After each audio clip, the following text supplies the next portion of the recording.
விட்டு விலகினார் ஆதவ் அர்ஜுனா. அதனை முக்கிய செய்தியாக பார்க்கிறோம். விசிகாவில் துணை பொதுச் செயலாளராக இருந்த ஆதவ் அர்ஜுனாவை 6 மாதங்கள் இடைநீக்கம் செய்திருந்தார் அக்கட்சியின் தலைவர் திருமாவளவன். இந்த நிலையில் அவர் கட்சியிலிருந்து முழுமையாக விலகுவதாக தகவல் வெளியாக இருக்கிறது. அதனை முக்கிய செய்தியாக நாம் பார்க்கிறோம். விசிக தலைவர் திருமாவளவன் ஒரு திட்டத்தோடு ஆதவ் அர்ஜுனா செயல்படுகிறாரோ என்ற சந்தேகம் இருக்கிறது என்ற கருத்தை இன்று அவர் பேசியிருந்தார். இந்த நிலையில் கட்சியிலிருந்து முழுமையாக விலகுவதாக ஆதவ் அர்ஜுனா தெரிவித்திருக்கிறார். அதனை முக்கிய செய்தியாக பார்க்கிறோம்.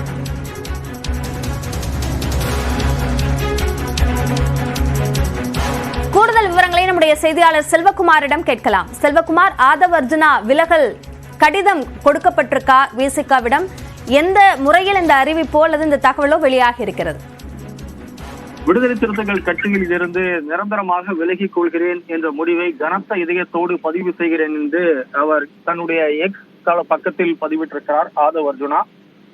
6 மாத இடைநீக்கம் செய்யப்பட்ட பிறகு தொடர்ந்து அவர் இது குறித்த பேச்சுக்கள் தொடர்ந்து பதிவிட்டுக் கொண்டே இருந்தார். இந்த சூழ்நிலையில் திருமாவளவன் இந்த செய்தியாளர்களை சந்திக்கிற போது ஆதவ் அர்ஜுனாவுக்கு ஏதோ ஒரு செயல் திட்டம் இருக்கிறது, அதனால் தான் அவர் இன்னமும் இப்படி பேசிக் கொண்டிருக்கிறார் என்று குறிப்பிட்டிருந்த சூழ்நிலையில் ஆதவ் அர்ஜுனா தற்போது இந்த கடிதத்தை வெளியிட்டிருக்கிறார். அந்த வகையில் ஒரு துணை பொதுச் செயலாளர் பதவியை கொடுத்தீர்கள், மிகுந்த பொறுப்புணர்வோடு அதில் நான் பயணித்துக் கொண்டிருந்தேன், களப்பணி ஆற்றி இருக்கிறேன், கொள்கை ரீதியாக வகுத்து என்னை செயல்பட வைத்த விடுதலை சிறுத்தைகள் கட்சிக்கு நான் என்றும் கடமைப்பட்டுள்ளேன் என்று குறிப்பிட்டிருக்கிறார். சாதி ஆதிக்கத்தால் புறக்கணிக்கப்பட்ட மக்கள் அதிகாரத்தை அடைய வேண்டும் என்ற நோக்கில்தான் கட்சியில் இணைத்துக் கொண்டேன், அதைத்தான் என்னுடைய கருத்துக்களாகவும் தெரிவித்து வந்தேன் என்றும் அவர் குறிப்பிட்டிருக்கிறார். இந்த கட்சியினுடைய வளர்ச்சி என்ற ஒற்றை காரணியை தாண்டி எனக்கு வேறு எந்த செயல் திட்டமும் இந்த நிமிடம் வரை இல்லை என்பதை தங்களுக்கு தெரியப்படுத்திக் கொள்கிறேன் என்று ஆதவ் அர்ஜுன் குறிப்பிடுகிறார். எனக்குள் எழுந்த சில நியாயமான கோபங்கள் மக்கள் நலனுக்கு எதிரான விவகாரங்களில் என்னிடமிருந்து வெளிப்படக்கூடிய கருத்துக்கள் விவாத பொருளாக மாறுகிறது. ஒரு கட்டத்தில் எனக்கும் உங்களுக்கும் இடையே விரிசலை ஏற்படுத்தும் போக்காக மாறுவதை நான் விரும்பவில்லை. எனவே கட்சியில் இருந்து 6 மாத காலம் இடைநீக்கம் செய்யப்பட்டிருக்கும் நிலையில் வீணான விவாதங்களுக்கு வழிவகுக்க கூடாது. இனிவரும் காலங்களில் அம்பேத்கர் கூறியதை போல அதிகாரத்தை நோக்கி கேள்வி எழுப்புங்கள் என்ற வகையில் நான் பயணிப்பேன் என்று குறிப்பிட்டிருக்கிறார். பொதுவெளியில் தேவையற்ற விவாதங்கள் வேண்டாம் என்ற நோக்கில் விடுதலை சிறுத்தைகள் கட்சியில் இருந்து முழுமையாக என்னை விடுவித்துக் கொள்வது என்று முடிவெடுத்திருக்கிறேன் என்று ஆதவ் அர்ஜுன் குறிப்பிட்டிருக்கிறார். அரசியல் களத்தில் என்னை பயணப்பட வைத்து நேரடியாக களமாட செய்த உங்களுக்கு நன்றியையும் அன்பையும் தெரிவித்துக் கொள்கிறேன். கட்சியில் இருந்து வெளியேறும் கனமான முடிவை கனத்த இதயத்துடன் காலத்தின் சூழ்நிலை கருதியே எடுத்துள்ளேன். இனிவரும் காலங்களில் உங்கள் வாழ்த்துக்களுடன் மக்களுக்கான ஜனநாயகம், சமத்துவம், சமநீதி என்ற அடிப்படையில் என்னுடைய அரசியல் பயணம் தொடரும், வாய்மையே வெல்லும் என்று அந்த கடிதத்தை ஆதவ் அர்ஜுனா முடித்திருக்கிறார்.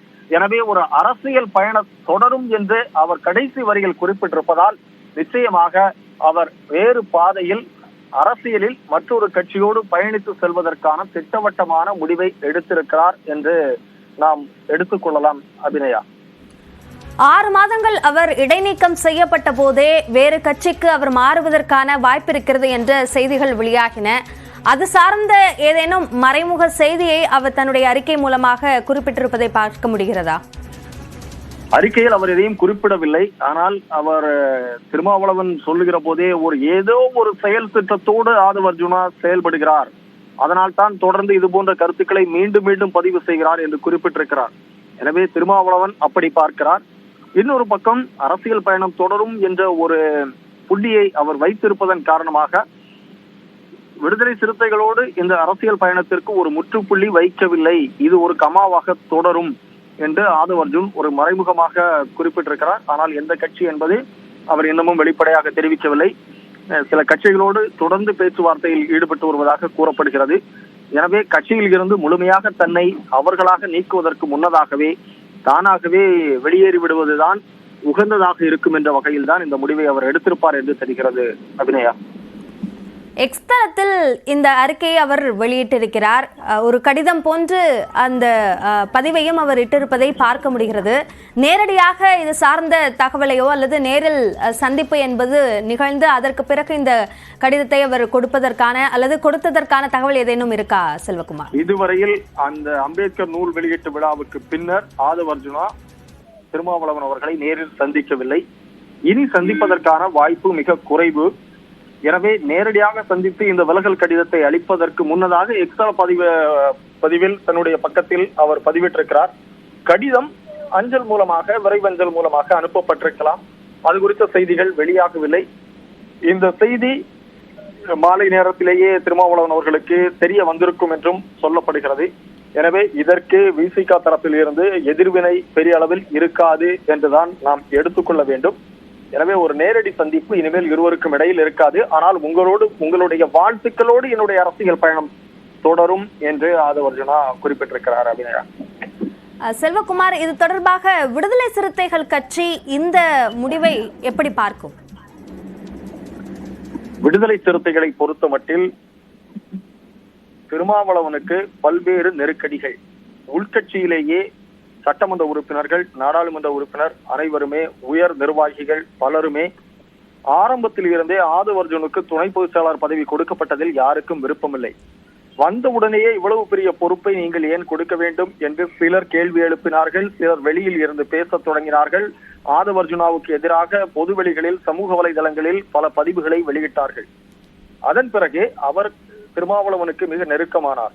மது ஒழிப்பு மாநாட்டை மிக பிரம்மாண்டமாக நடத்தி தன்னுடைய பங்களிப்பு எவ்வளவு இருக்கிறது என்ற ஒரு முக்கியத்துவத்தை அவர் உணர்த்தினார். எனவே அடுத்தடுத்து இவர் இன்னும் வரக்கூடிய தேர்தலில் ஏதாவது ஒரு இடத்தை பெற்று விடுவாரோ என்ற பயம் இருந்தது.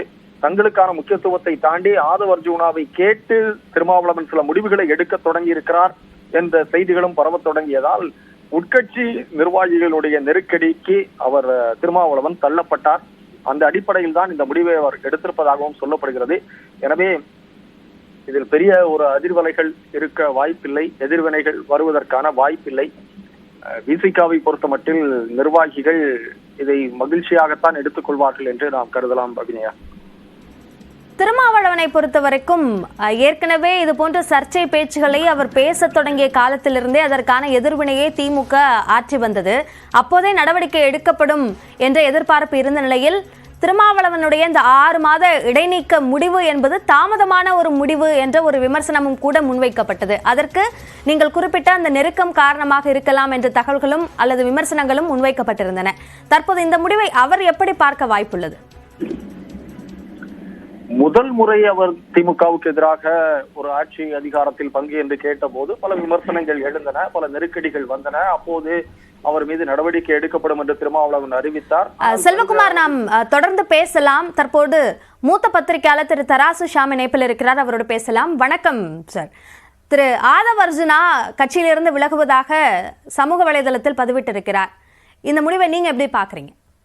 எதிர்பார்க்கப்பட்ட ஒரு விஷயம்தான்.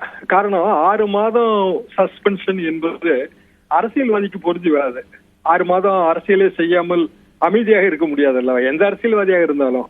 எனவே இயல்பாக அவர் விசிகாவில் நீடிக்க முடியாது என்று முதலிலிருந்தே தெளிவாக தெரிந்தது. காரணம், விசிகா திமுக கூட்டணியில் இருக்கிறது. இவரை பொறுத்தவரையில் திமுகவை கடுமையாக விமர்சனம் செய்கிறார்.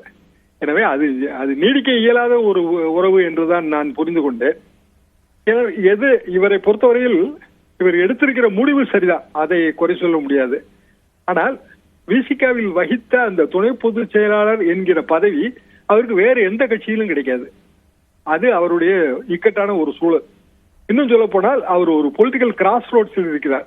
4 திசைகளிலே பாதைகள் பிரிகின்றன, நடுவிலே நிற்பது ஆதவ் அர்ஜுன். இதுல முக்கியமாக பல்வேறு கட்சிகளோடு கூட்டணி அமைப்பதற்கான வியூகத்தை அவர் வகுத்துக் கொண்டிருக்கிறார் என்ற அந்த செய்திகளும் கூட வெளியாக இருந்தன. இப்போ அவர் அந்த கட்சியிலிருந்து விலகல் என்ற விஷயம் அந்த கூட்டணி சார்ந்த விஷயங்கள் அல்லது முயற்சிகள் இதெல்லாம் இல்லை என்பதை சொல்வதற்கான ஒரு மறைமுக செய்தியாகவும் பார்க்கணுமா? அப்படிதான் பார்க்க வேண்டும். அவரை பொறுத்தவரையில் அவர் பல பேட்டிகள் கொடுத்து விட்டார். உங்கள் தொலைக்காட்சி பேட்டியையும் பார்த்தேன், அதே போல பிற தொலைக்காட்சி பேட்டிகள், பத்திரிகை பேட்டிகள், டைம்ஸ் ஆஃப் இந்தியா போன்ற ஆங்கில ஊடகங்களிலே அவரது பேட்டிகள் எல்லாவற்றிலும் அவர் என்ன சொல்கிறார் என்றால், நான் 2016 தீவிர அரசியலில் இருக்கிறேன், திமுகவுக்கும் நான் தான் ஊடகவியலாளராக பணியாற்றினேன். அதே மாதிரி விசிக திமுக கூட்டணிக்கு நான் தான் காரணம் என்று சொல்லும்போது இப்போதும் அந்த பல்வேறு வகையான கூட்டணிகளை அவர் வகுத்திருக்கலாம். அதை நாம் இல்லை என்றெல்லாம் சொல்ல முடியாது. ஆனால் விசிக திமுக கூட்டணியில் இருக்கிறார், அங்கு போக முடியாது. அதிமுகவில் துணை பொதுச் செயலாளர் மாதிரியான ஒரு பதவி தருவதற்கு வாய்ப்பு இல்லை. ஊடகவியலாளராக அல்லது ஒரு இணையதள பொறுப்பாளராக கூட அதிமுகவில் வர முடியாது. அப்படி என்றால் ஒரே ஆப்ஷன் தாவேகா தான். தாவேகாவில் மற்ற சீனியர்கள் இவரை எப்படி வரவேற்கப் போகிறார்கள் என்று தெரியவில்லை. அது தனிக்கட்சி என்பது மிக மிக கடினமான ஒரு விஷயம். எனவே ஆதவ் அர்ஜுனை பொறுத்தவரையில் அவர் முடிவெடுத்து விட்டார். அந்த விசிகாவிலிருந்து விலகுகிற முடிவு அது சரியான முடிவுதான். அடுத்த கட்ட பயணம் என்பது மிக கடினமாக இருக்கும். நன்றி திரு தராசு ஷாம், இணைப்பில் கருத்துக்களை பகிர்ந்து கொண்டமைக்கு.